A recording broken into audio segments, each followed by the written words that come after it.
Amid inflationary pressure and economic headwinds, KPMG Nigeria projects that the current inflationary pressure in Nigeria will persist till the end of 2023.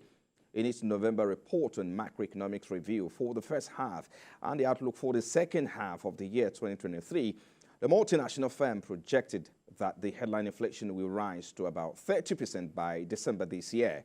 Specifically, it says headline and food inflation are unlikely to ease as soon as the depreciation of the naira continues to reinforce the inflationary impact of fuel subsidy removal via higher input prices and production cost cursed by imported inflation. Yeah, for more insight now, the president of the Association of Corporate Treasurers of Nigeria, Mr. Inka Ogunobi, joins me virtually. Thank you, Mr. Ogunobi, for joining us. I appreciate your time. Ahead of inflation data, of course, which is expected tomorrow. Yes, thank you. So KPMG is projecting inflation rate to hit about 30% by year end. What is the implication of these? Thank you. I think the implication is only a reflection of where we see monetary policy going. I'm pretty sure that many people will be looking at and thinking, okay, should we be looking at the inflation rate, going down? But the reality is that given the cost push inflation that we've had, over the last couple of months, the trend line is only going to go up before it comes down. So there are lots of things that the monetary authorities are doing to fight this, to make it come down. But it's likely that within the short term, it's still going to go up before it comes down. And then when you also add some of the challenges with food inflation, the floodings, challenges with long rainy season and that, you just begin to see why the projections of KPMG that the rates will reach 30%. And finally, also when you also look at what is happening with Egypt and Ghana, interest rates are well above the 38%. Inflation rate is well above the 30%. You'll understand why that projection is there. Well, I mean, let's talk about the impact of these on Nigerian households and businesses. I know that CBN has been trying to control or mitigate, the rise in inflation rate by sometimes they use the monetary policy rate by, reviewing it either upward or perhaps leaving it moderately. But let's talk about the impact this will have. Should the inflation hit about 30% by December as projected by this multinational firm? Yeah, thanks. I think you hit the right point. I would say that the Nigerian household and also the corporate institutions have already been hit severely by this CPI. When you look at where food inflation is today, food inflation is over 30% already. Okay, so we're already over 30% when it comes to things that impact the household. So I'll be more interested in seeing what food inflation looks like, and then I judge how that will impact food prices, going forward, because there's a bit of a bright light in the October, in the September report, where we found out that the rate of increase of food inflation in September was a bit lower than the rate of increase in August. So, but the reality is this: if we're going to reduce inflation at any point in time, the government needs to look at how to reduce food inflation. You only need to look at, the Nigeria Bureau of Statistics. They usually do a publication every month of food prices. So you only need to look at the change in food prices from 2022 to 2023, and then you see that the changes have been so significant that if we don't do everything we can to bring that down, we will not be able to get inflation under control. Now, going to what the CBN has been doing. Now, over time, the CBN has been using one of its tools, mainly the MPR tool, to control inflation. But quite clearly, it has not worked. It really has not worked because every time they do that, the rates are going up. And I think it's because they are approaching it from a very, not, I want to say wrong perspective, but they're not hitting it where it really, really matters. Which is why looking at the current CBN administration, its approach using the open market operation seem to align with what a lot of industry experts expect, that instead of just hiking MPR rates, when you use some of these tools, the open market operations, I think they did about 400 billion. It might have the same impact of tightening liquidity, reducing the supply of naira, and then let's see the impact that has. I have a feeling that they might combine the two. Both the open market operations and increasing the NPR. But it remains to see the impact this will have. But just to put it, plainly, to reduce our inflation, we must attack food inflation. We must go to the route. One easy way of looking at it, I would call it the cheat code, is to, change the food basket. But that won't help. The important thing to do is to look at how do you reduce food prices, how do you reduce the cost of food, and if we can do that significantly, it will bring down the inflation rate.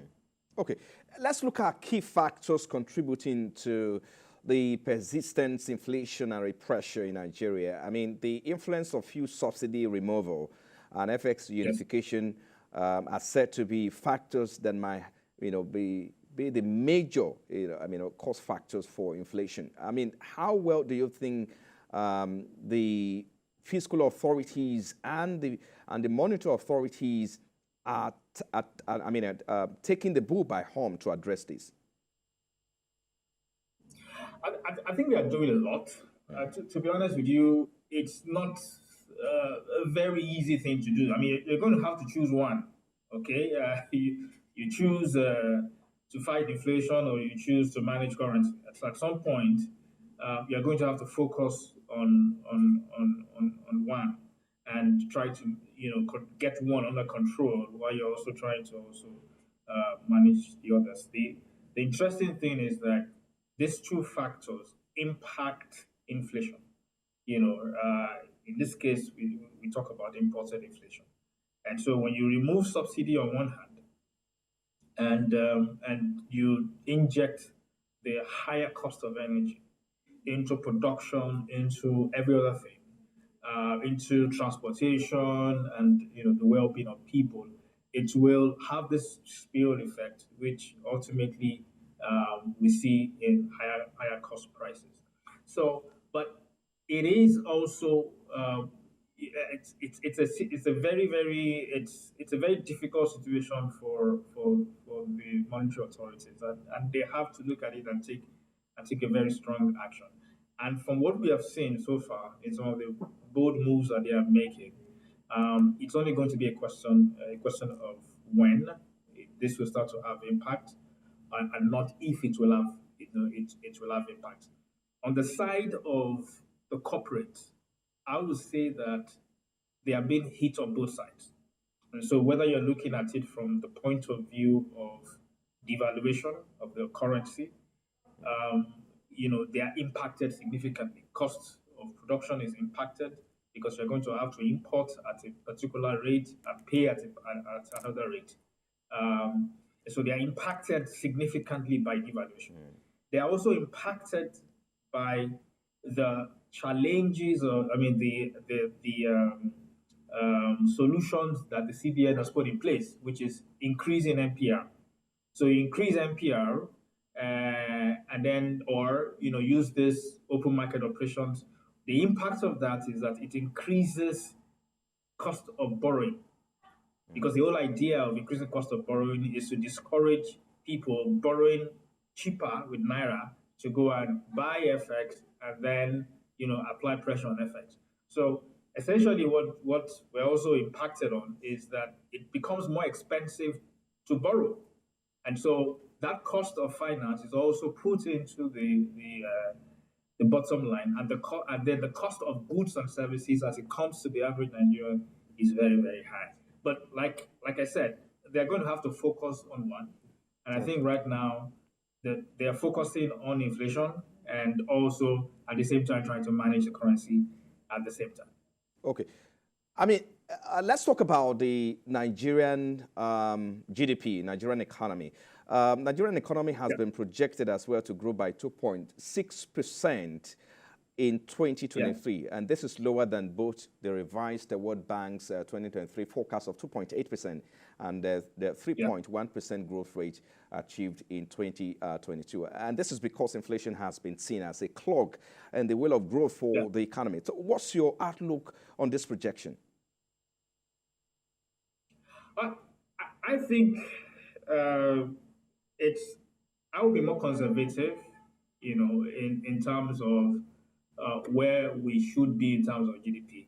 I think that where we should be is where the current administration, the current president, projected in his campaign documents, where he was looking at somewhere in double figures growth, because that's where it will really impact Nigerians. I mean, if we grow at 10% plus, Nigerians will feel it. But if we keep growing at 2.5, that's where we are right now currently. It's not going. Nobody will feel it. You won't really feel it. But the reality is this: you cannot grow at very high levels with high interest rates that you are dealing with and high inflation rates. You're going to have to pick one, to be able to say, okay, how do we deal with this short-term issue to give us the capacity to grow? So that projection, although, to be very, fair to Nigerians, it's not going to show in the households, in 2024. You will not necessarily feel it. However, it is a very conservative projection that if we can at least maintain growth that is higher than our growth rate, okay, even if it's a marginal level, it gives us, a platform to be able to build on. And if we can do that, manage inflation, bring it down to maybe not single digits, but lower double digits, and also stabilize the currency, it gives us a platform to then grow. And then maybe in 2025, we begin to look at growing at higher volumes and higher rates and higher levels, maybe towards the projection of the current administration. All right. Well said. Well, let's talk about stability and sustainability of the economy, which, of course, these two keys are very, very germane and crucial to growth. So what specific policies would you want to see the government implemented to boost productivity, beside current interventions and ongoing reforms in the economy? Very good question. So there's an approach that I see coming from the previous administration, which was more import substitution led. So the idea, you will see through some of the policies like suspending some items from the valid for FX window, shorting the borders at some point. Some of the policies were more geared towards import substitution. And that's good to a large extent. The challenge you have is that you have a very young population, Over 60% of Nigeria's population is below 24. And so the reality is that this population will keep consuming. There's nothing you can do about it, but they will keep consuming. And the things they will consume are likely the things that you need to import. So the approach, which I see a lot, is the approach of, okay, let's do import substitution. So that's fine. That might deal with that, but you still have a problem of a population that is, ferociously consuming. And so I think that a proper policy, which might take a bit of time, is not just import substitution, is actually growing in terms of local production capacity to export. So we have to be able to not just substitute what we import to supply the local economy, but we have to be able to grow enough to be able to produce for the world. And so my own position is that the policies that we must see going forward must be policies that are not necessarily geared towards, okay, let's reduce importation. I very much doubt with the way our population is that we will reduce that. But let's look at policies that create local production that we can supply the world. And so when your exports exceed your imports to a large extent, and your balance of trade is so much in your favor, then that's a better way, of looking at it, of having a very sustainable economy that will last the time, instead of running against all the time. Because if you're doing import substitution, what you're doing is that you're just running, you're reacting, you're running against the tide, running against the tide. Maybe the approach is, okay, fine, let's look at what we can produce locally and to supply the world, earn foreign exchange in the process, and improve our balance of trade. Okay. I mean, we've talked so much about the role of fiscal and monetary policy coordination play in addressing the interconnected challenges of inflation. You talk about economic growth and exchange rate stability. So how effective is the coordination between the two authorities, talking about the fiscal and monetary authorities? How effective is in the current climate, or in the previous climate, or in total, in general?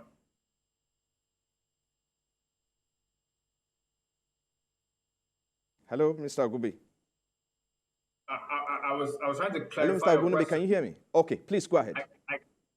Yes, I was asking a question that is it how effective in the current climate or in the previous climate? No, I was asking you how crucial is the relationship between the fiscal authority and the monetary authority in tackling inflation, and maybe in the foreign exchange market. It's absolutely crucial. Absolutely crucial. What we have today is a huge disconnect between monetary policy and fiscal policy, and I'm not blaming the current government for that. I mean, if that's the structure they inherited, then that's what they have to deal with. But there's a huge disconnect between monetary policy and fiscal policy. In the previous central bank, we found the central bank leaving monetary policy, or let's say adding fiscal policy to its own monetary policy by doing intervention for agriculture or some other things like that. What we see with the current CBN is that they're trying to separate that to say, okay, we'll focus only on monetary policy. But it is essential, it's very, very essential that whatever fiscal policy, whatever monetary policy that CBN is projecting, the fiscal policy also supports it. And one of the easy examples that I gave is that you cannot be saying in one breath that Nigerians should accept and absolve the sacrifices that comes with reforms, like the reforms that comes from oil subsidy, removing oil subsidies, the reform that comes from liberalizing the FX market, and all that, and then the government is spending as if there's no tomorrow. It doesn't make sense, especially when those expenses are actually imported items. So monetary policy must match fiscal policy, and when that is in place, it makes for a more coherent economic policy and reform. I think we'll have to leave it there. Thank you so much, President, Association of Corporate Treasurers of Nigeria, Mr. Yinka Ogunube. Thank you for coming on Business in Nigeria. Have a great day. Thanks for having me.